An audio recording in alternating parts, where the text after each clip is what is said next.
السلام علیکم ورحمۃ اللہ وبرکاتہ۔ محترم ناظرین کرام، امید ہے کہ آپ سبھی حضرت خیر و عافیت سے ہوں گے۔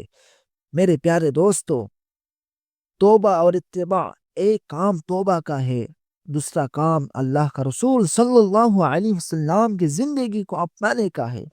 سب سے بڑی عزت والی، تمام انسانوں سے زیادہ عزت والی ذات اللہ کے رسول صلی اللہ علیہ وسلم کی ہے۔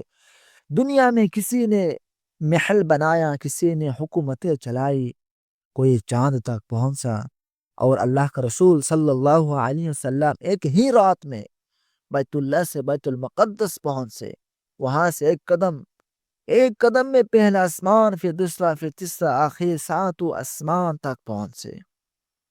فرشتوں سے استقبال کروایا، نبیوں سے استقبال کروایا، پھر اللہ تعالیٰ اور آپ صلی اللہ علیہ وسلم کے درمیان مکالمہ ہوا، اپنا دیدار کروایا۔ ایسے نبی کی زندگی کو چھوڑ کر کہا جائے۔ میرے پیارے دوستو، ایک بدو آیا آپ صلی اللہ علیہ وسلم کی خدمت میں، اور اس نے 3 باتیں سامنے رکھے۔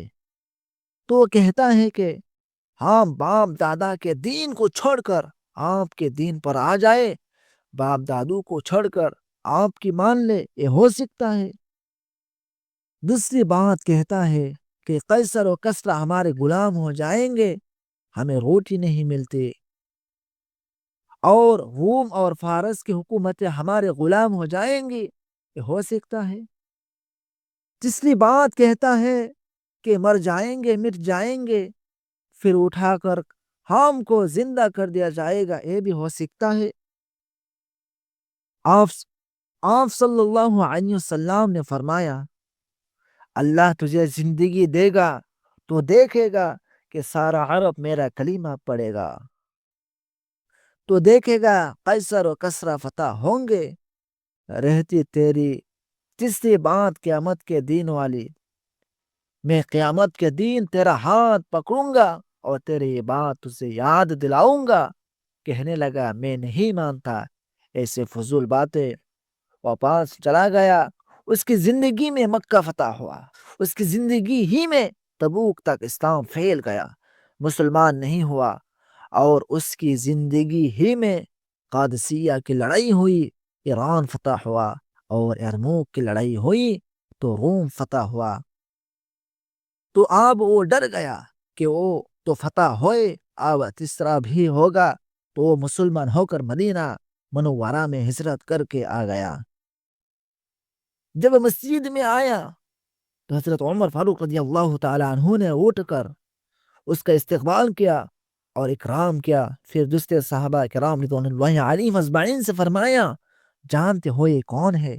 یہ وہ شخص ہے جس کو رسول اللہ صلی اللہ علیہ وسلم نے فرمایا کہ قیامت کے دن تمہارا ہاتھ پکڑ کر یاد دلاؤں گا، اور قیامت کے دن جس کا ہاتھ حضور پاک صلی اللہ علیہ وسلم پکڑیں گے تو جنات میں پہنچانے سے پہلے کبھی نہیں چھوڑیں گے، یہ تو پکا جناتی ہے۔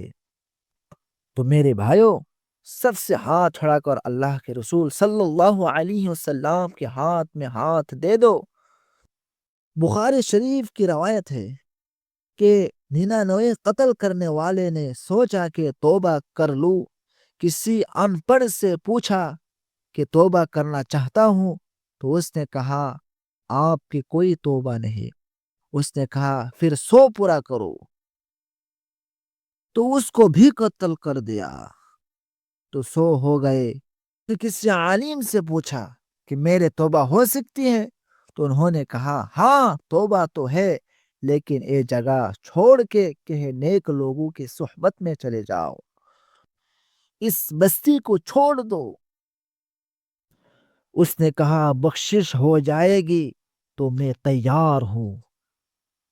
وہ شخص چل پڑے تو راستے میں موت آئی، اور سفر تھوڑا طے ہوا تھا۔ اللہ تعالیٰ نے قیامت تک کے لیے نمونہ بنانا تھا، تو 2 فرشتے آ گئے، جنت کے بھی اور دوزخ کے بھی۔ دوزخ والا کہتا ہے یہ ہمارا ہے، اور جنت والا کہتا ہے یہ ہمارا ہے۔ جنت والے کہتا ہے اس نے توبہ کر لی ہے، دوزخ والے کہتے ہیں توبہ پوری ہی نہیں ہوئی، وہاں جا کے پوری ہونی تھی، تو اللہ تعالیٰ نے تیسرا فرشتہ بھیجا۔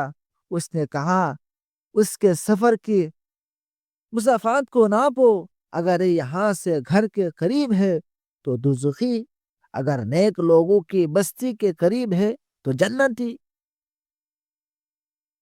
جب فاصلہ ناپنے لگے تو نیک لوگوں کی بستی کا فاصلہ زیادہ تھا اور اپنی بستی کا فاصلہ تھوڑا تھا، تو اللہ تعالیٰ کے گھر کی طرف والے زمین سے کہا پھیل جاؤ، اور بستی والے زمین سے کہا سکڑ جاؤ، تو وہ پھیلتی گئی اور سکڑتی گئی۔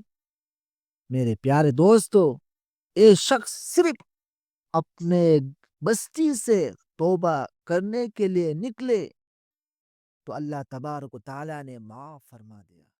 میرے پیارے دوستو، اگر دکانوں کو بند کر کے نکلنا پڑے تو بند کر کے نکل جاؤ، اللہ کی قسم اللہ دکانوں کے بغیر پال سکتا ہے۔ اللہ تعالی ہم سب کو عمل کرنے کی توفیق عطا فرمائے۔ آپ مجھے اجازت دیجیے، میں اسی پر اپنا موضوع کا اختتام کرنا چاہتا ہوں۔ وآخر دعوانا ان الحمد للہ رب العالمین۔ السلام علیکم ورحمۃ اللہ۔